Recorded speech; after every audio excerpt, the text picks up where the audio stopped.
Before we get into today's show, let me tell you about HubSpot. If you're hustling in the trenches to build a business or bootstrapping one of your own, let's talk about an AI-powered tool that can lighten up your workload a bit. HubSpot's Campaign Assistant is a game changer for creating marketing campaigns at scale. It quickly turns your key selling points into a cohesive pitch, which helps you deliver knockout emails, ads, and landing pages in minutes. So let Campaign Assistant take care of the campaigns so you can get back to growing your business. Work smarter, not harder at HubSpot.com/campaign-assistant.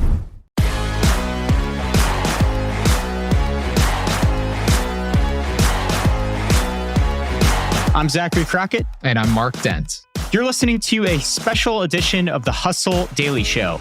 Ordinarily, in this podcast, we fill you in on the latest in business and tech news. Today, we're going to do something a little different. Mark talked to former legislators, athletes, and CPAs to get to the bottom of how professional athletes pay taxes. What he found out is pretty nuts. And by the way, if you're a remote worker, some of this might also apply to you. So, Mark, every year when I do my taxes, there's this question that trips me up. It's basically some iteration of, did you perform work in more than one state? And it kind of always makes me think twice. Yeah, I mean, most of us do work in other states. Maybe we send some emails during a vacation in Arizona, join a few Zoom meetings during a conference in Boston, or maybe a confession. Maybe I've recorded a podcast in a different state. Sometimes. Yeah. And, if it's just a few things here and there, it doesn't really seem like a big deal. Like the IRS isn't going to come knocking on our door every time we do something somewhere else. But it does make me wonder, what about people like professional athletes who are on the road half the year playing in dozens of different states?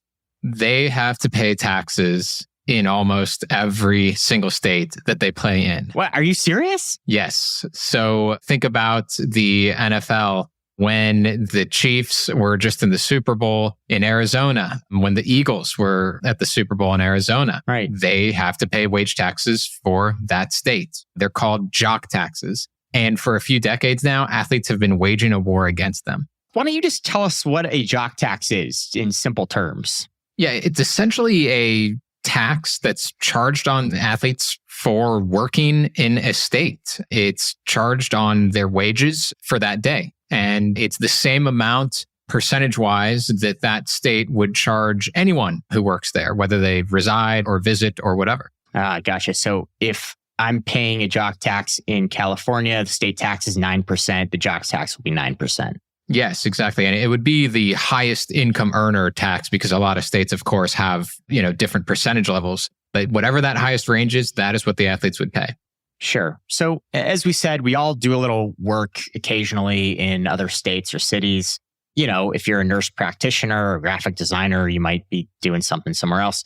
What makes athletes a particularly unique case here? Well, for one thing, as I was talking about highest income earners, they are among the very highest of income earners in this country who make, millions of dollars a year. And they're very easy to track. Their schedules are public. Philadelphia knows when the New York Knicks are coming to town. It's right there for months in advance. Yeah, there's no disputing it when there's HD video of you that was broadcast on, Fox Sports or something. Exactly. It's like the easiest potential tax case to win. Sure. So do we know anything about the origins of these taxes? So it's kind of murky, like the exact origins, but at least by the 80s, maybe even by the late 70s, California had been charging athletes to pay tax when they played in their states. Wisconsin and Ohio had some taxes around that same time too, but they didn't really become nationally known or really a big deal until Michael Jordan came to the Great Western Forum in Inglewood and defeated the Lakers in the NBA Finals. Wow. So as many other things in sports, they started with Michael Jordan. Yeah, it's one of his other legacies that I think is probably the least discussed. But what happened was California had been doing this, but people in Illinois kind of got wind of it. And I spoke to this guy who was a state senator, a freshman state senator at the time in Illinois, still trying to make a name for himself, John Collerton. He's gone on, at least as he tells me, to be the sponsor of the most legislation that's ever been passed in Illinois, which I think is either a great honor, depending on your viewpoint, or dude, what? Depending on your viewpoint. But anyway, he heard about this somehow. Maybe it was a news story. He couldn't exactly remember, but he just thought like, well, if they're taxing Michael Jordan, but we're not taxing Magic Johnson, that's not fair. And so he came up with this bill and it passed very easily in the Illinois legislature. And it was kind of deemed in the press Michael Jordan's revenge. Wow. Okay. So this freshman senator from Illinois, he basically read in a newspaper that California had charged Michael Jordan, who traveled from Chicago, $10,000 just for 3 nights of work in California in these jock taxes. And he says this is extremely unfair, that it's just levied on this one athlete. Let's expand this and make something out of it. And it was a purely reciprocal law because they would only charge visiting athletes if they hailed from a state who charged Illinois athletes there. Truly, it wasn't that much of this like cash grab. It was more like, well, some of these other states are already taking part in this cash grab, if you will, if you want to call it that. And so we're going to take back what we believe is ours. And that was essentially the spirit of it. Things then evolved, to say the least. Things evolved. Okay, so let's talk about how they did evolve. How did jock taxes spread from there? So once word got out, not only about California's, but, about Illinois, other states, they just thought it seemed like a good idea too. Like this was like an era, late 80s, early 90s, when states were facing spiraling deficits. And there was, within like the kind of hyper wonky governmental sphere, there was these things called like boutique government where you'd want to find ways to earn revenue that didn't involve raising taxes on the majority of residents because that was not popular, nor is it ever. And there was also just the extreme increase in professional athletes' salaries. So where you had, for instance, we came up with this great graph, Zach, that you put together. In 1979, Rod Carew was the highest paid baseball player at $800,000, which is about $3 million in today's dollars. But 10 years later, the highest MLB player was paid roughly triple that. And then it just kept on going and going. So there was a lot more money to get back. Cities and states both dug in. They just saw it as like, we need this money. Like, I mean, Philadelphia, where I used to live in the early 90s, was just like on the verge of bankruptcy. And it avoided bankruptcy in no small part because it found a lot of these kind of clever ways to tax people. Interesting. Yeah, it really is kind of astonishing to look at athlete salaries over time. On that note, you brought up Rod Carew making $800,000 in 1979. A-Rod, $33 million by 2009. I'd say that's safe to say that outpaces the rate of inflation. Yeah, I mean, they're talking now, like, I think in the future, not to get too off topic, but like, I mean, we're going to see maybe in the even fairly new future that an athlete could make $100 million a year. Sure. Yeah, it's not unreasonable. And now today, these jock taxes are so prevalent that your average athlete is filing out 10 to 15 tax returns per year. And as super agent Lee Steinberg once said, it's an accounting nightmare. I'm sure it is. That does not sound fun for anyone involved. So let's break down how these things work. What you just mentioned is, a crap load of paperwork. But when you actually look at the formula behind this, it's really not that complicated. Yeah, it makes sense for sure. So what happens is that players, who are in the major leagues or who are in the NBA, et cetera, they often just get paid like the rest of us. They get a check every 2 weeks, maybe every month, whatever it might be. But, we see like, for example, Stephen Curry, who makes somewhere along the lines of $37 million a year. That $37 million essentially gets broken out into what is known as duty days. And for NBA players, that might be something like maybe 100 to 150. For the NFL, it's 150. It's 180 plus for Major League Baseball. And these are days that are considered where you're playing a game or like participating in some like true team activity, not just if you're going and lifting weights on your own or something like that. So to get the tax, what these states and cities do is they'll take that yearly salary, like $37 million, for instance, in the case of Stephen Curry, and whatever days that they were in the state playing a game, or maybe they showed up a day early and they had like a shoot around. So maybe it's like, maybe Steph Curry went to New York for 2 days. Gotcha. So then you would take the yearly salary times those 2 duty days divided by the total, 120 or 130 duty days or whatever it is. And then you just multiply that by the state income tax rate. Okay. Yeah. So then to like give a little bit more sort of detail to that equation, let's talk a little bit more about Stephen Curry. So in the 2018-2019 season, he did play 2 games in New York. I guess maybe one against the Knicks, one against the Nets, blah, blah, blah.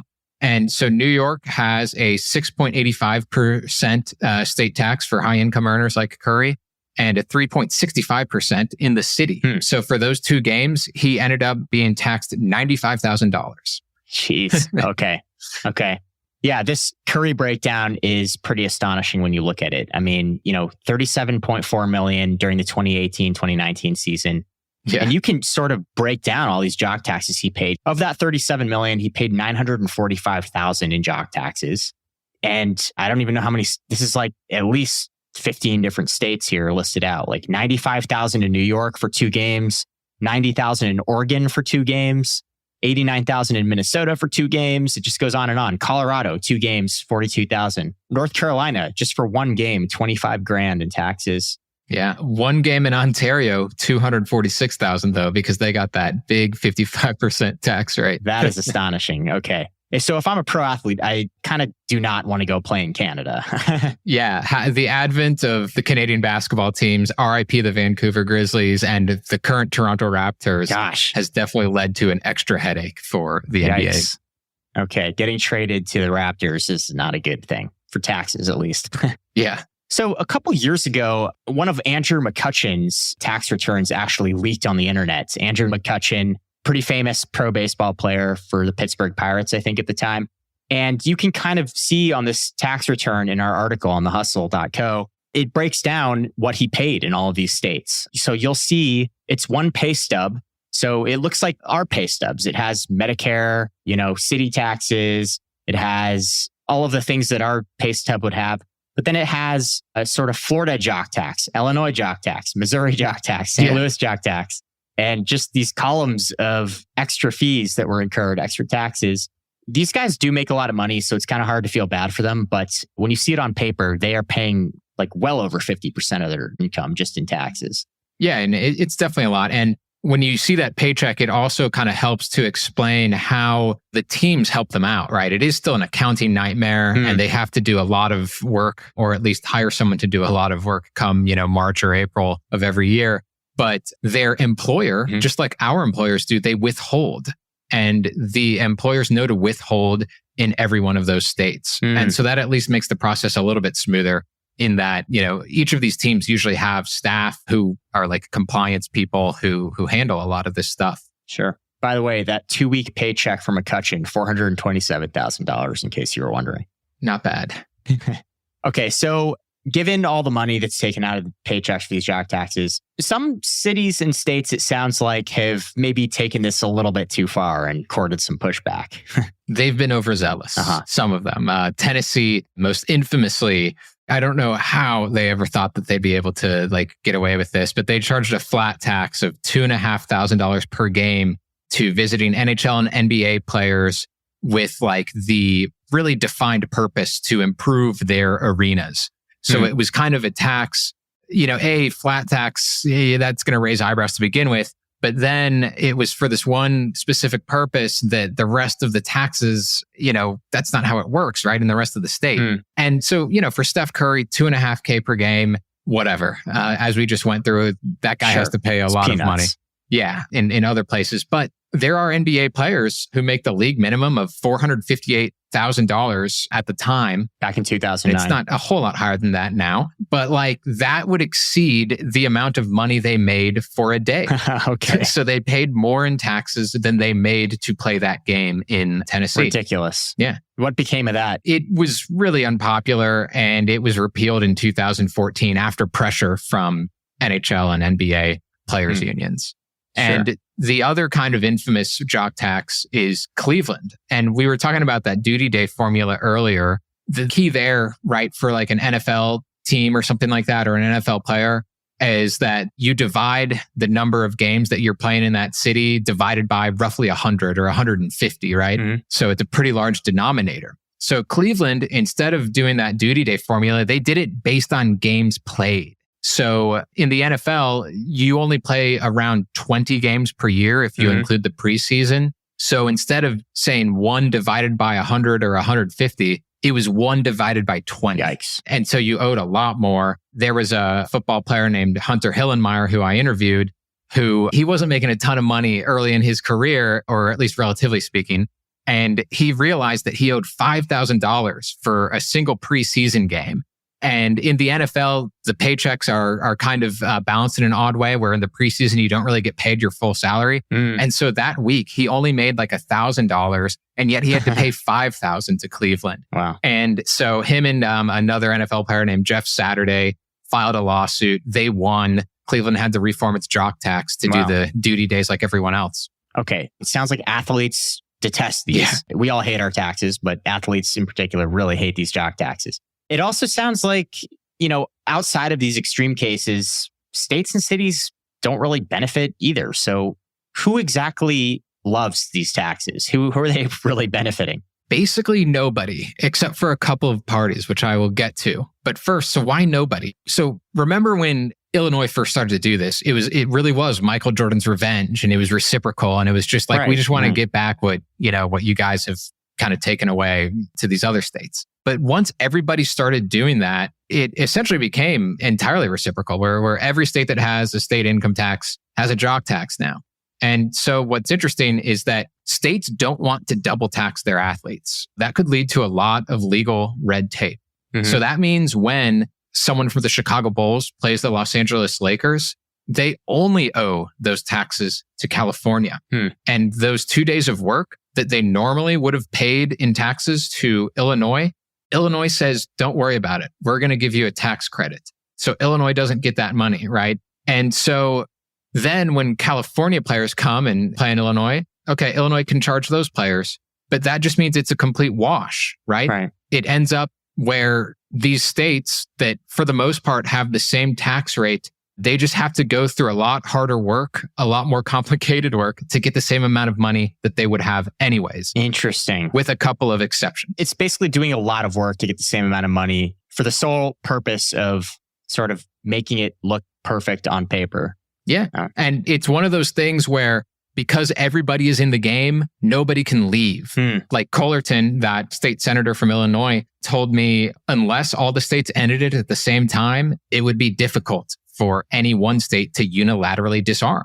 And the main, I'd say maybe not the main reason, but one of the top reasons why these taxes have kind of kept going on for, 30 plus years now are California and New York. They are, of course, huge states with a lot of pull, just generally speaking, but they charge high income earners greater than 10% taxes. That's a much higher state income tax rate than almost everyone else. So when their players go to Illinois, it's not just a complete swap, right? Those Lakers, Los Angeles Lakers, will have to pay a tax to Illinois, but because Illinois' tax rate is only I think 5%, give or take, then the Los Angeles Lakers have to pay the rest, like that other extra 5% to equal the 10 to California. Okay. So California does make money off of all this. And so does New York. But these other states that all have about the same tax rates, it's just a wash. Gotcha. Okay. So high tax states maybe are benefiting from this. Everyone else. They're benefiting and they're kind of driving it, to say the least. Yeah. And California in 2015, they made $103 million off Major League Baseball from jock taxes, $58 million from the NFL, et cetera. Just, a lot of money. Jeez. Okay. Well, as a California resident, that does not surprise me. Okay. So at this point, you might be wondering if you're listening to this. This is all very interesting, but I am not a professional athlete. I don't earn $37 million a year. At the end of the day, who cares? If you are one of those people, there is kind of a strange connection here to remote work, just broadly remote work, as you sort of explored, Mark. Yeah. So jock tax is just like the fun nickname for this, but it's really just tax.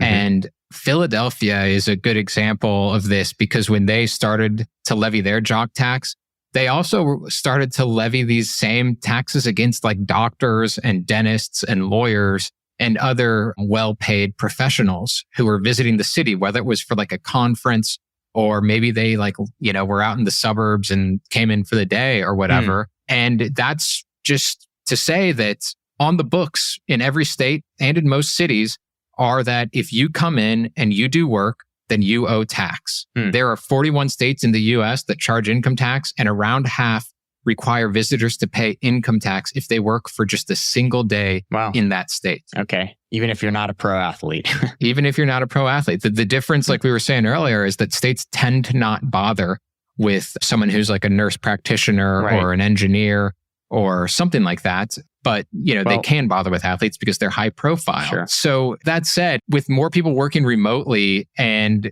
states also wanting to earn money, like there's a little bit of fear that they are maybe losing income taxes from big employers, who let their workers go off and work somewhere else. Sure. And so they may start cracking down, like at least like on like the really big companies of the world and say they won't go up to like individual employees, but they could tell those employers, hey, you need to withhold. Like you need to tell us exactly where your employees are working and withhold properly. Interesting. Which could lead to some headaches. That'll filter down to us regular workers. Right. So as you said, the IRS usually doesn't really care about this. But as we move toward a more remote work environment, a pretty substantial swath of the white collar workforce is now remote in a post-pandemic world.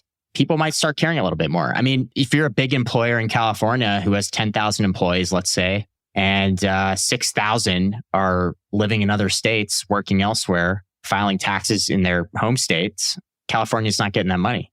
Yeah, exactly. Sure. And, Jared Walczak, who works for the Tax Foundation, which is like a big think tank, he said, states are getting more serious about this. And that's one reason why we should consider reform of some of these tax laws. But secondly, he just said that like people don't want to be out here, quote unquote, breaking the law. And if you don't file a tax return, if you've worked in a certain state for a couple of days, that's technically what you're doing. And it's just silly to have people in that situation. So to sort of counter these fears, this group called the Mobile Workforce Coalition, which I assume sort of has the interest of remote workers in mind. Yes. They have pushed for Congress to pass federal legislation, actually, that would create a 30-day grace period for visiting workers in other states. This is sort of a conversation that's coming into the public consciousness, and there already is some pushback against these potential applications more broadly to remote workers. Yeah, and that bill has some bipartisan support, but it's also one of those bills that in some form, it has been presented to Congress since 2012. Wow. So for 10, 11 years now, and it has not passed. It has not even really gained any traction, despite, again, having that bipartisan support. Right. Part of that reason, according to Jared Walczak at the Tax Foundation, are a couple of those states I mentioned to you earlier, New York and California. They like things how they are. I'm sure they do. Mark, what surprised you most reporting this story? I think it was when you really dug into this, you could find out just how much of a wash this whole thing was. Like, I think when I went into this, I just was like, okay, the jock tax, like it must be good for, at least some parties. There must be a real reason for it, but there just really isn't. The athletes aren't better off for it. Most states aren't better off for it either. And it's just one of those things that has just continued and continued. Because as that state senator from Illinois, John Collerton, had told me, like, you can't be the first one to disarm, you can't be the first one to stand down.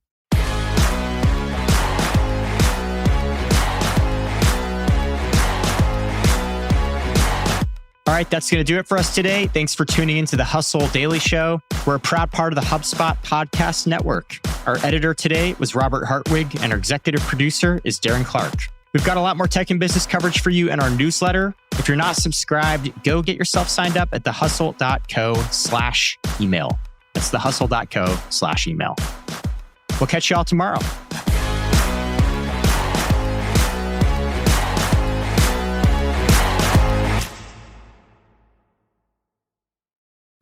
Hey guys, if you listen to the Hustle Daily Show on Google Podcasts, we want to let you know that the option will no longer be available pretty soon. Google is sunsetting its podcast app sometime in early 2024 in favor of YouTube Music, and we want to give you a heads up before it's too late, since that time's almost here. The Hustle Daily Show is available everywhere and anywhere that you listen to podcasts, like Apple Podcasts and Spotify. If you're using YouTube Music, we are there as well. If you're an Android fan, there are plenty of apps like Overcast, Pocket Casts, Player FM, and more. So just search for us wherever you decide to listen to your favorite podcasts.